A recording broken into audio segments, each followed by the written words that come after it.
I'm going to question, and I want you to answer for me. You only need a second. It shouldn't take that long if you're honest. It shouldn't take that long if you're honest. Hi guys, I'm Shakita K and welcome back to Tea with Key. Now, if you guys been following my daily updates, you've noticed that I reported about the theft accusations against Ryan Tapp, aka NolaTopChef. Well, the chef is here to clear up all those rumors, but if you haven't watched it, here's a clip of what was going on in the media. So NolaTopChef is in the scamming business? I wanted to book him for something because his food looks absolutely amazing, but according to a client's Facebook post, it's not a good idea. Now, she posted, and I quote, "Please, please, please do not use this chef. He booked our party requiring full payment before the event for 12 ladies, canceled 2 hours before the event, and has not returned our money."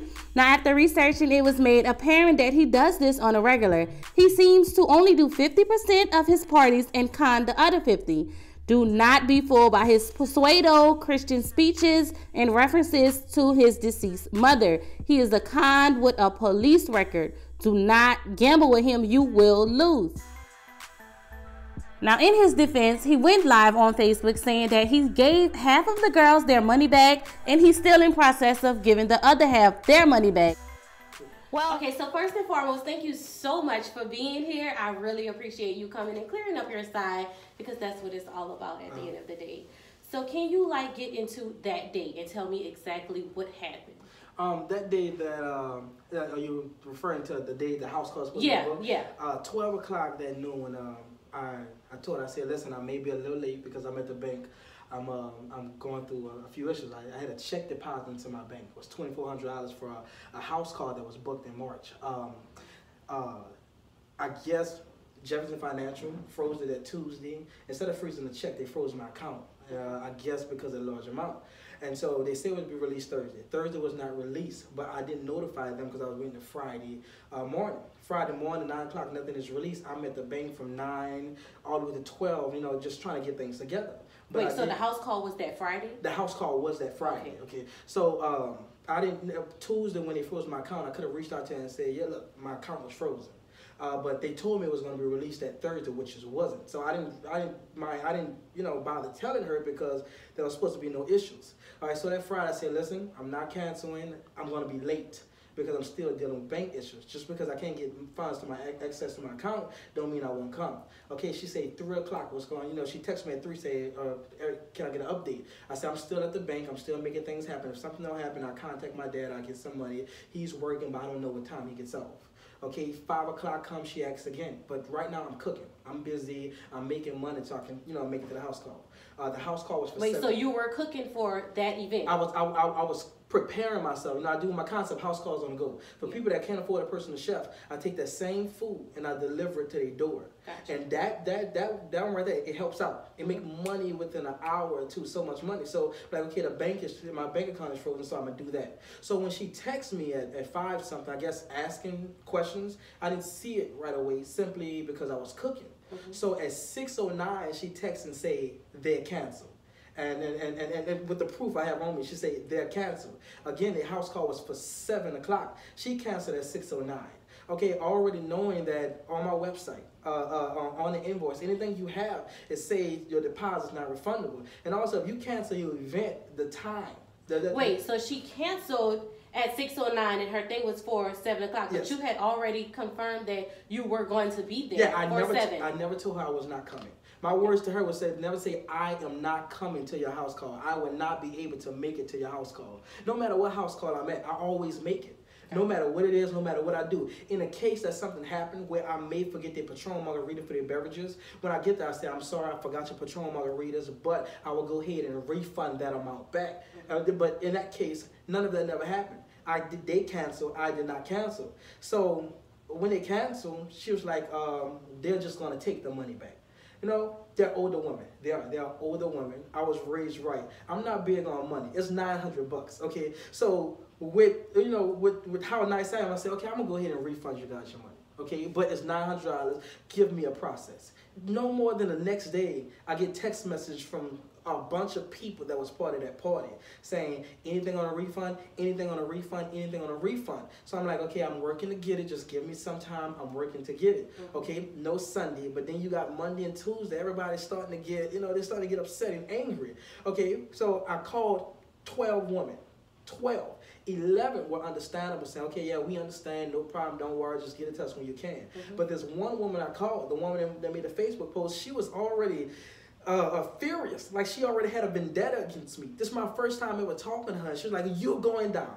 You're going down. I don't care what you say. You're never going to be able to mess over nobody again. That was some vendetta. So it's not like I could explain anything to her. I just hung up the phone. That was it. Okay, not thinking that she would bash me on Facebook, but the whole time this week going on, while I'm sending payments, of course, sending payments, I'm being harassed. I'm being threatened. They're all in a group message. Don't want to take me out the group message, throwing police lights my way, all kind of stuff my way, just being immature. But these are older women in their 40s and in their 50s harassing me behind something that technically was not theirs. I was nice enough to get back. So there was this show of ungratefulness and everything else. But again, $900. I don't just have sitting around. As a businessman, I'm going to have good months, I'm going to have bad months. I don't have $900 just sitting around to give to someone. But payments were being made. I'm not sure if the woman Wait, so did they, I'm sorry to cut you off, but when they gave you the money, was it a one lump sum, or did each one of them give it to you as like you gave it back to them? None of them. None of them. I only met one woman and talked to one woman. Her name was Ashley. That's the one that booked everything. And they. So did she give you all the money at once? No, nobody gave me all the money at once. She gave me her first payment. One was $75.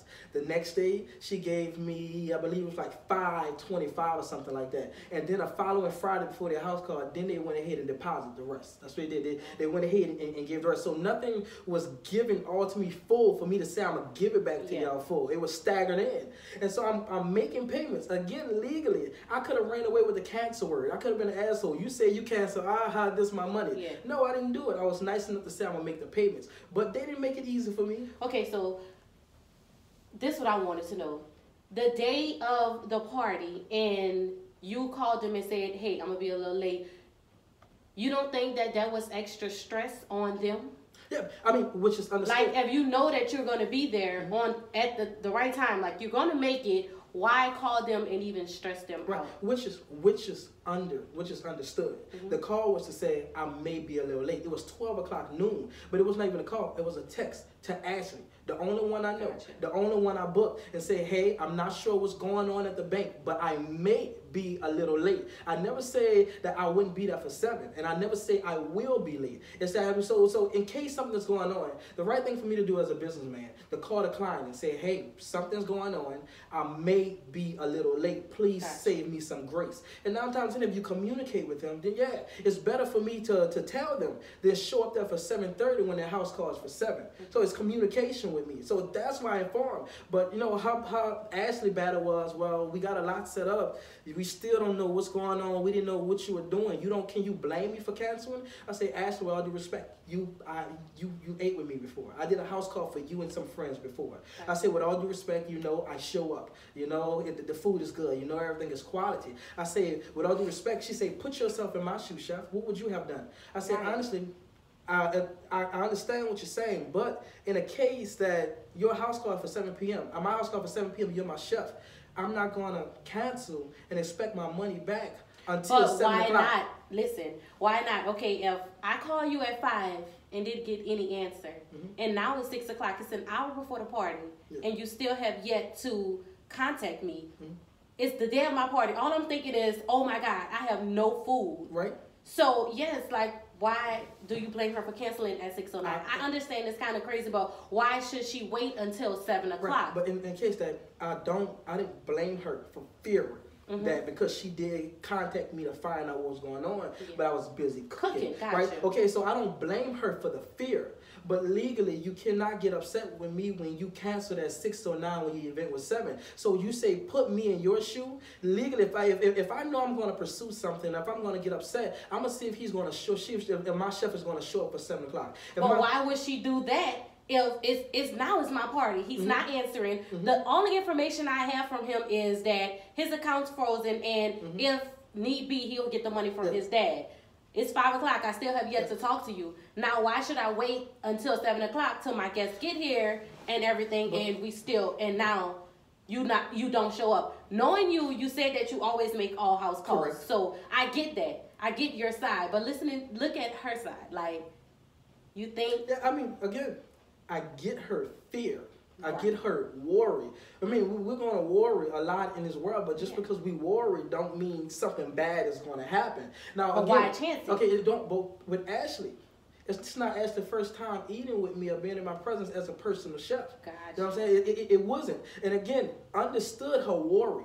But at the same time, she want me to understand from a point, which I do, but understand from the point where y'all harassing me and bashing me on Facebook, calling me NolaTop thief. I can't agree with that because, again, when I offered you guys a refund, I didn't say nothing about, hey, you guys canceled, hi, this and that. I just say, I'm going to do it. Gotcha. So saying that, I mean, like, again, if I was in her shoe and I knew that I was going to be upset if this chef was not going to make it and I was going to pursue charges or whatnot, I'm going to wait until 7 o'clock. That's just me. I'm going to wait until 7.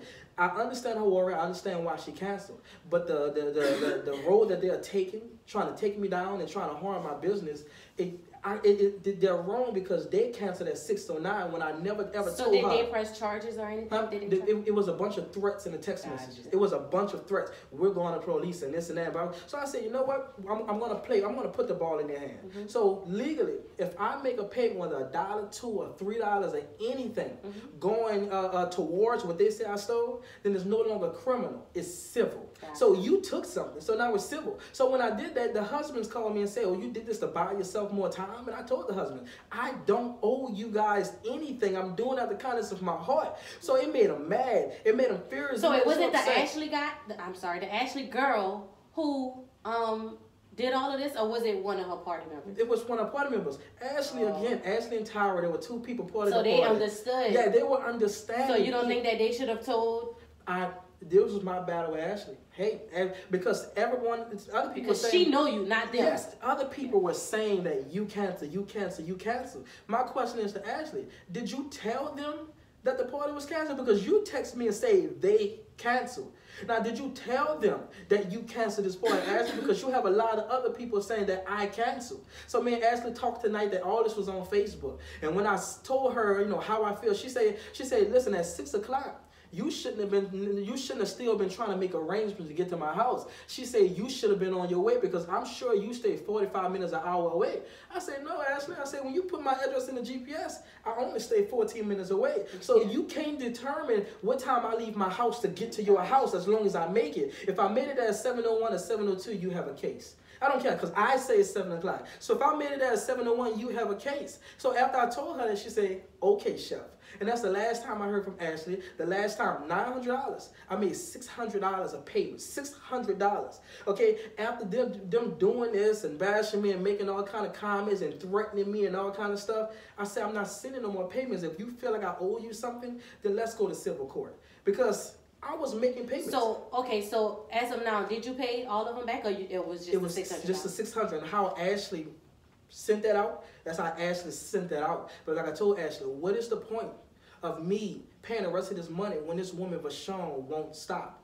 She won't stop. I have people that have already booked lockdown deposits, this and that, questioning my loyalty or whether I'm going to come. That makes me look bad as a businessman. Gotcha. You got people that are sharing this post, sharing this post. People that never booked with me before. You have people under them comments, people I've never met before saying I owe them money. I don't know.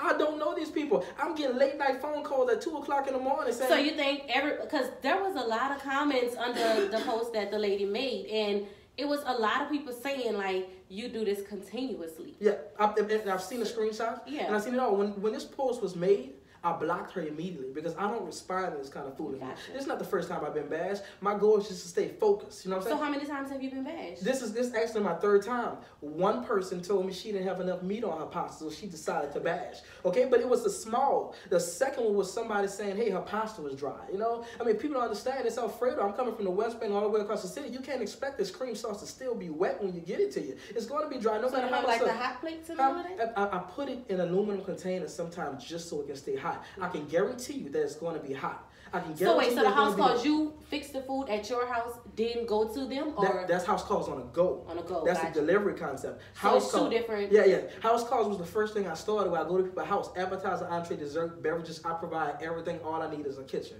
That's my concept. Okay? It branded. I grew it from the ground. It took a while. Me and my business partner, we did a lot. Okay, but sometime in the year, people they can't afford it. They don't want to do it. Sometimes they do that for special moments like Valentine coming up. But for people that can't do it and can't afford it, house calls on the go come about. That's where we take the same concept, the steak dinners, the fish fettuccines, and we deliver it to your door. You don't have to go to Copeland's. You don't have to leave out your house in the rain. I got it. I got it right here. So it makes money. So Ashley, I guess you would assume that I hit her back because I was avoiding her. That's what she could assume. Yeah, but that's what will go through anybody head like that. But I was. So you don't think it would have been? Yeah, you don't think that you should have called them and like, well, hey, I'm cooking. I'll be there on time. But we talked again at 5. Mm-hmm. 5 o'clock was the last time we talked. Now at 5 o'clock, if I tell you, hey, I'm still coming, I'm still working things out. I'm still working things out. Then let's move on with it. You know what I mean? Yeah, but you said you still working things out, as in I don't have it all the way together. But that's not the first time this happened with a house call. There was not a house call I never made it to. Yeah, but they don't know that. Yeah. Like you said, half the people. Ashley knew, but the other people didn't. Ashley was who the party was for. Gotcha. Ashley was waiting on 11 other people to get to her party. Hey, I booked with you. I booked with this chef before. I know this chef. I ate with this chef. Blah blah blah. This and that. I know that he's going to make it. You know what I'm saying? I know. So you don't think you should have just did a courtesy call and be like, hey, I'm cooking. I can't answer. I'll be on my. I'll be there. And if you ask the question, I say yes. I could have called at 5, and I could have called again at 6 and say, listen, no worries. I'm working things out. Right? I could have. There are some things I could. I'm not perfect. You know what I'm saying? Yeah, I make mistakes. There are some things that if this situation happened again with someone, I know to be more communicating with the client. But you were so busy cooking and trying to make it happen because what was going on with my account, you know. But I was trying to make it happen. My phone was not there. The only time I see my phone is when someone called and say, "Hey, can I get an order delivered? Can I get an order delivered?" So I'm quickly picking my phone. Or if you're busy, of course you can. And believe me, my concept of house calls on the go is outrageously busy. People, as soon as I put a post on Instagram saying I'm open for house calls on the go, people are calling and calling and calling and calling and calling. It's nonstop. So no, I don't have time to check text messages and that. My focus was to go ahead, do this, shut down for 6:30, get everything I need, head to that house call. That was my focus, okay? That was everything that was going on. 9 times out of 10, I already have the things they wanted, I already have in store.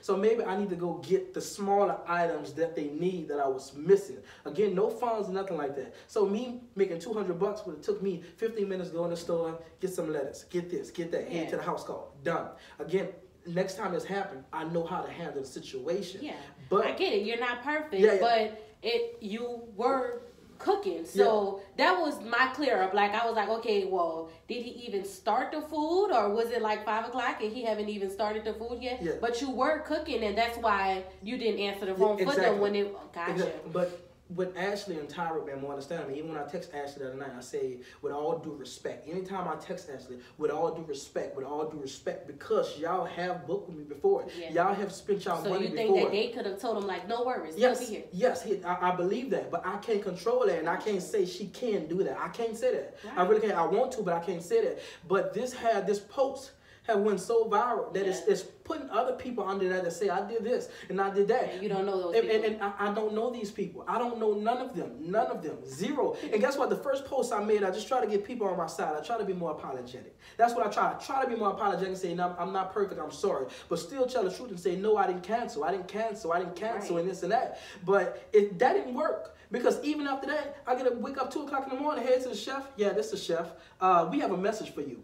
Your time is near. You're going to die soon. You know, that's the kind of get. The other night, I get another call say, ha, from private numbers. Ha. We know where you are. We're coming to kill you. You know, I got another text message that said, hey, I know people that know you. We're going to touch you. I'm going to touch you soon. All behind this. I promise you, and not to be our subject. See, I believe this city, they're so clueless about what they want to do and where they want to be in life that they'll jump on the first bandwagon. Over here, they got kill, steal, and destroy, so they're going to grasp it. Over here, they got patience, love, and kindness, and they're going to treat that nonchalantly. You know? But listen, I'll put a post up and say it's the truth, and I don't get that many shares. But as soon as they have a negative post about something, then people going to grasp onto it, they're going to talk about it, and listen, they have some woman say, hey, he owed me $900. I went in her inbox. I said, from where? Who are you? And she said, I didn't say that. I said, yes, you did. I screenshot it and said, yes, but see, you people did like say that, it. I don't even think that you should even entertain. If you know that, then I wouldn't even. I mean, it's just, it made me look bad. But listen. But you can't fuss with everybody. And I try.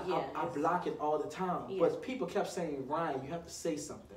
They're going to tear down your business if you don't say something. I said, I'm not saying nothing. Let them do it. People don't hold my faith. God hold my faith, you know? But people kept saying, Ryan, you have to say something. So finally, I did. I said something. The first post, I won't take it down. I felt like it was too sincere and too apologetic for the people that were bashing me. So the second post I made, I had to get straight to the point and tell people how I really felt. Like people, like y'all can post what y'all want and y'all can say what y'all want, but it won't stop me. And as upset as I was with her, and as much as I was going back and forth, believe it or not, this woman have helped me. Yeah. She have helped me. She have made more people know me. She have made more people look at me. I have people texting me saying, I didn't know you before this post came out, but you know what? Your food look good. I'ma still book with you. Thank you got people ordering. Thank you, girl. They got people ordering. A woman told me yesterday, look, keep your head up. Yeah. Keep your head up. People are encouraging me. I would rather 20 loyal customers, 20, than 1,000 negative, broken people that are reaching out trying to break me. Gotcha. So 20 people are going to pay my bills. Them other people are going to look for discounts and worry about why my prices are just high and this and that. I am a hard-working black man. I've been doing it for a long time. My mama raised me well, not to take from people, not to steal, and not to manipulate nobody in my business. My mom would get up, say, son, I'm proud of you for what you're doing. Let me help. And as she used to get on my nerves in the kitchen, get on my nerves, but she always made things flow for me. She always did. So when they tied my mom in, they knew where to hurt me. They knew what was going to grasp my attention by saying, don't believe his stories about his deceased mom. Yeah. They knew. Yeah. They knew what was going to grab my attention and put my mom face. And people know. If people know the Top Chef, they know my favorite color is red. They know I'm a great teacher. They know I'm a great chef. And more than anything, they know I honor my mom past anything. If I met a woman that disrespected her mom, I didn't honor her mom, she's getting kicked out of my life. Yeah. Because if you don't honor your mom or your father, then what can you do for me? You know, so and that's how my honor show. They knew what it hurt. But I'm a hard-working businessman, and I won't stop, and I won't let no Okay, so what started this whole business, your chefing business? Like, what made you actually want to do it? Because it's great. Like, I've never seen anything like this. Like, nobody goes to your house and cook. Like, it's an amazing idea. So what started that? It was started, man, maybe about 4 or 5 years ago. At the age of 17, I was a general manager, managing Waffle House. Every Pizza Hut you see around, I opened them. Every IHOP, every Waffle House you see around, I opened them. By the time there was a Wingstop that opened in Metairie, one Wingstop, and I'm like, I'm going to do it. I'm tired of working for people, but I'm going to do it because they needed the help, you know? So I went in and I started doing it. I became best friends with a guy from up north, Keith Hoffman, who became my business partner. Keith, somebody booked me and said, hey, chef, I need you to come cook in my house. First one I ever did. And Keith said, can I film? Keith, he filmed. That's the one who do all my videos and all that kind of stuff, make everything look good. So he come there and he filmed it. The next day he's sending back to me and he said, house calls with Chef Ryan Tapp. And I'm like, boom, we got something. House calls with Chef Ryan Tapp. And then we just needed to find out how to get it off the ground. So just like we stay consistent, we stay consistent. Around that time it was November, Valentine right around the corner. Listen, Valentine right around the corner. So what are we going to do? I contacted a bunch of local people in the city of New Orleans and said, listen, a bunch of well-known local people, let me do a free house call for you. Shout it out for me. Shout it out for me. Gotcha. Valentine blew me up. My name, I still was a NolaTopChef. My Instagram name was GoRyan24. Valentine night, I did so many house calls. Boom, boom. I walk into the House of Blues. I walk right into the House of Blues with my last house called Catering up top. I go downstairs standing right next to my cousin on Valentine's Day. I had my chef coat on.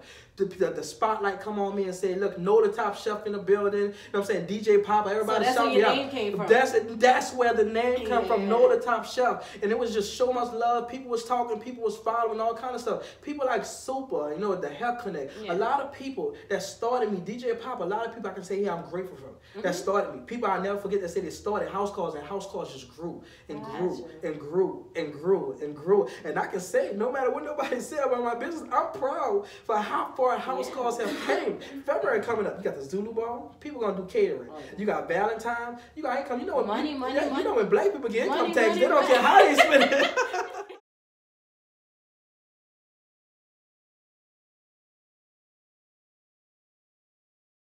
Now this is past the teapot. Okay. Now your first question is, what was the best piece of advice you've ever received, and who was it from? The best piece of advice come from two people. I mean, same exact words. Stay focused and keep pushing. Stay focused and keep pushing, and don't let nobody, you know, lure you off your track. And that comes from my mom and the girl sitting right there, Emisha Gatson. That same words, same thing. Keep focused, and I think that's the best piece of advice that anybody can give me. Okay. Now, who is your celebrity crush? I know your girlfriend's over there, but my celebrity crush. I'm a black eye. I'm sorry, I gotta say it. She know Megan Good. Okay. Megan Good. Now, if you can be on any reality or TV show, what would it be and why? I would be on over so many times doing my own reality TV show. If I can be on anything, I do Chopped. I do Chopped simply because I love the competition. I'm a competitor. I would run somebody out the door just by the way I talk. I would do it. Okay, if you had the power to pick a president of your choice, who would it be? A president? Yeah, of the my president choice. of the United States. Anybody. Anybody. Anybody in the world. Anybody. Denise Tapp. Why? I'm sorry. This and that is your mother, yes, correct? Yes. Why? Yes, and because this woman, every split of image, at the age of 7, I couldn't say the word yellow. And she put me in speech class and put me behind to do so many speeches. At the age of 7 and 8, I couldn't speak. I couldn't talk well. I couldn't talk. And to see how I am today, the way I talk, the way I carry myself, the way I present myself, is an exact image of what this woman have done. Yeah. I believe people call me gay and everything else because I act different, I talk different, I do things differently. But see, it's me, people like me are gonna win. We're gonna win and we're gonna be successful. And I believe that everybody should be taught and raised that way, and to be brought out that way, give wisdom and teaching. And I believe if my mom was the president, she'd do something different. Now, my last and final question, and we're going to end this interview. Why you? Like, why should I book you? You should book me simply because I take pride and passion in everything I love doing. I have a creative mind. I'm strong. And beyond anybody else that might have a business, I don't take from nobody. I care more than anything in the world. Every dish that I send out, everything that I do, it has a drive to it. It have a personality to it. I take everything that I have in me, all the enthusiasm, and everything I have in me, and I put it into that dish. So if you think I'm a great person, then that food is going to be great. Gotcha. Thank you so much for being here. I mean, this interview was amazing. I can't thank you enough. You can tell everybody where they can find you at, and baby, when I tell you he came with those receipts, we got receipts. Okay. We got receipts. So you can tell everybody where they can find you at and where they can book you. Everybody go to my website, IamDeniseTapp.com. Go to my Instagram, NolaTopChef, Facebook, Ryan A. Tapp, Twitter, NolaTopChef. Y'all check the food out. Y'all look into it. Look, for everybody that's out there watching, we can only go up from here.